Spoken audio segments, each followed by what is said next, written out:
আসসালামু আলাইকুম। Medical details চ্যানেলের পক্ষ থেকে সবাইকে স্বাগতম।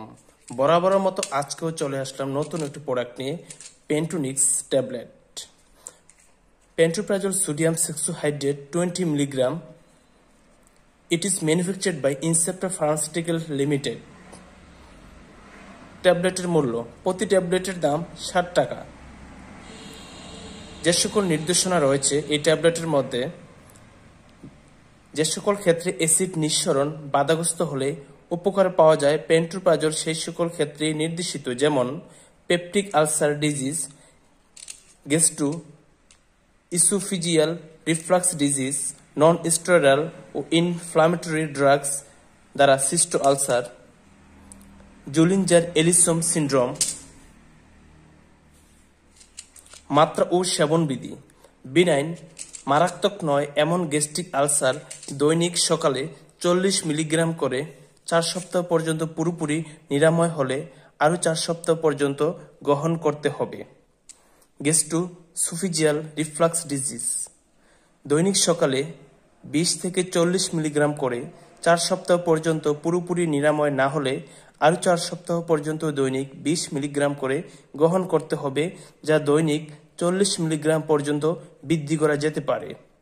ডিউডেনাল আলসার দৈনিক সকালে 40 মিলিগ্রাম করে 2 সপ্তাহ পর্যন্ত পুরোপুরি নিরাময় না হলে আরও 2 সপ্তাহ পর্যন্ত গ্রহণ করতে হবে।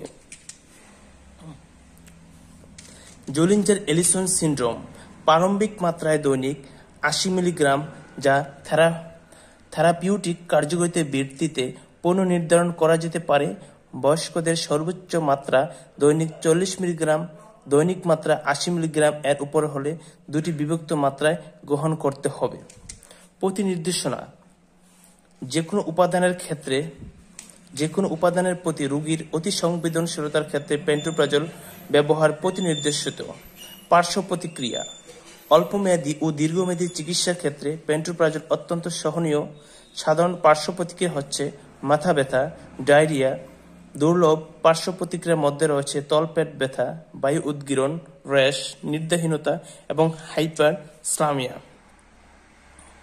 গর্ভাবস্থা স্তন্যদানকালে ইউএস এফডিএ প্রেগন্যান্সি ক্যাটাগরি অনুযায়ী পেন্টোপ্রাজল বি শ্রেণীভুক্ত ঔষধ।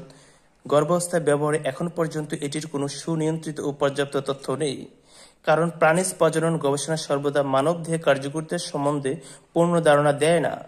সেহেতু এই ওষুধ গর্ভাবস্থায় কেবল সুনির্দিষ্টভাবে প্রয়োজন হলেই ব্যবহার করা উচিত।